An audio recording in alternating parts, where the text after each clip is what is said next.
Assalamualaikum warahmatullahi wabarakatuh. Alhamdulillah, salatu wassalamu ala rasulillah. Para mirsa yang dirahmati Allah subhanahu wa ta'ala, sungguhnya pertikaian dan permusuhan, perdebatan hanya akan melemahkan kaum muslimin, hanya menghilangkan keberkahan. Allah subhanahu wa ta'ala telah melarang akan hal ini. Kata Allah subhanahu wa ta'ala, وَلَا تَنَازَعُوا فَتَفْشَلُوا وَتَذْهَبَ رِيحُكُمْ وَاصْبِرُوا. Janganlah kalian bertikai, maka kalian akan lemah dan akan hilang kekuatan kalian, dan hendaknya kalian bersabar.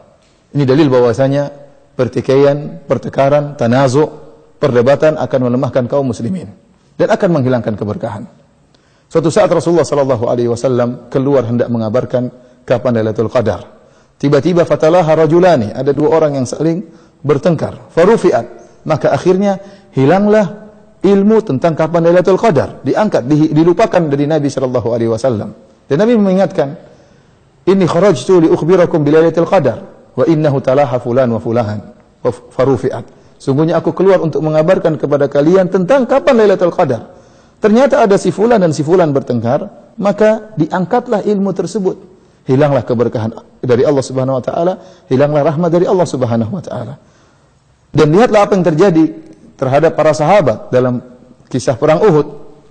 Kenapa mereka sehingga kalah dalam peperangan tersebut? Ternyata Allah sebutkan karena ada tanazu', karena ada pertikaian. Karena ada pertikaian.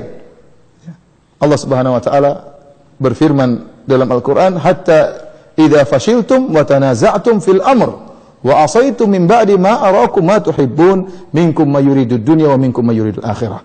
Kata Allah Subhanahu wa taala, sampai tatkala kalian lemah dan kalian bertikai dalam urusan tersebut. Pertikaian apa? Pertikaian yang timbul antara pasukan pemanah, ya, yang diletakkan, diposisikan oleh Nabi SAW di atas Jabal Rumat. Di antara mereka ada yang ingin turun, ikut mengambil ghanimah. Di antara mereka ada yang bertahan. Yang ingin turun dikatakan oleh Allah Subhanahu Wa Taala yuridu dunia, karena dunia. Yang bertahan dikatakan oleh Allah Subhanahu Wa Taala yuridul akhirah. Ternyata pertikaian mereka ini menyebabkan kekalahan dalam perang Uhud. Mereka para sahabat telah dimaafkan oleh Allah Subhanahu wa taala. Wa laqad afa ankum. Allah telah maafkan kalian. Namun ini pelajaran bagi kita kaum muslimin.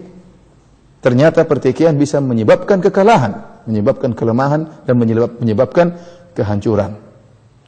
Para muslim yang dirahmati oleh Allah Subhanahu wa taala, Ibnu Mas'ud berkata tentang kisah ini, perang Uhud ini. Beliau berkata, "Ma kunna nara ahadan min ashabi Rasulillah sallallahu alaihi wasallam yuridu dunya hatta nazalat fina ma nazala yauma Uhud."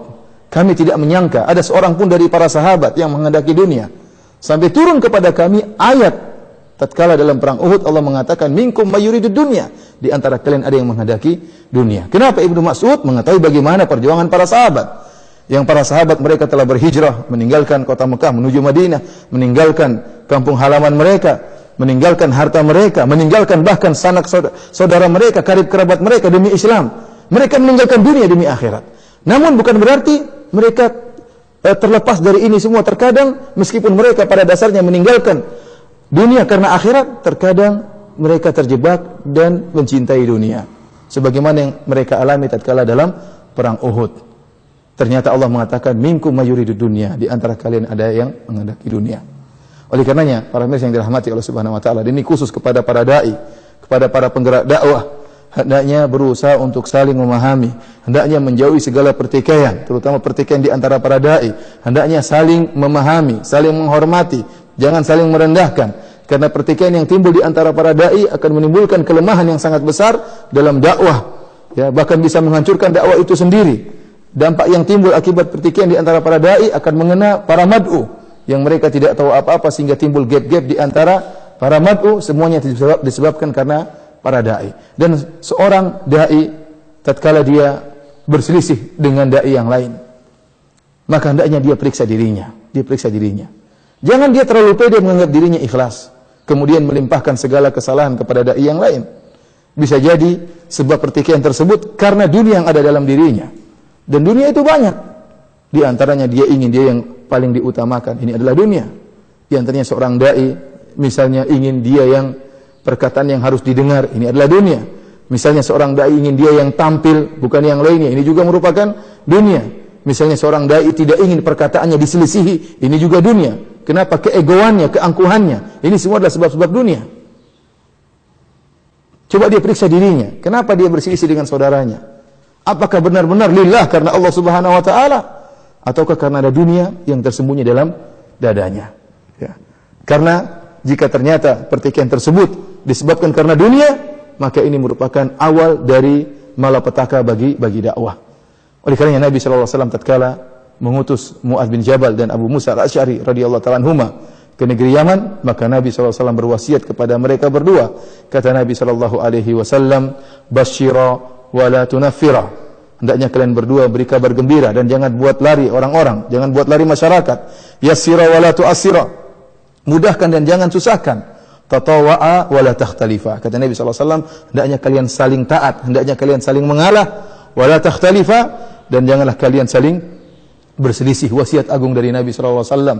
Seorang dai harus legowo, berlapang dada. Jika pendapat dia diselisihi oleh dai yang lain, maka dihormati pendapat yang lain selama masih dalam ranah ijtihadiyah, masih dalam ranah khilaf. Jangan dia maksakan kehendaknya. Terkadang tidak mesti dia yang harus tampil, biarkan yang lain tampil. Terkadang tidak harus dia yang menjadi mudir, biarkan yang lain jadi mudir.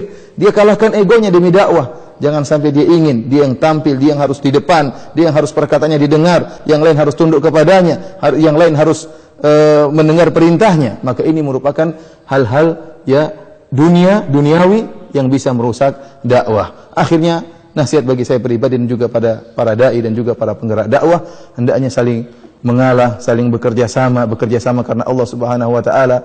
Jatuhkan ego, ya, hilangkan ego dalam diri kita. Percuma kita mendahulukan egoisme kita dalam dakwah ini. Kita semua ingin mencari akhirat, kita semua ingin mencari kehidupan yang bahagia di akhirat kelak. Wabillahi taufik. Assalamualaikum warahmatullahi wabarakatuh.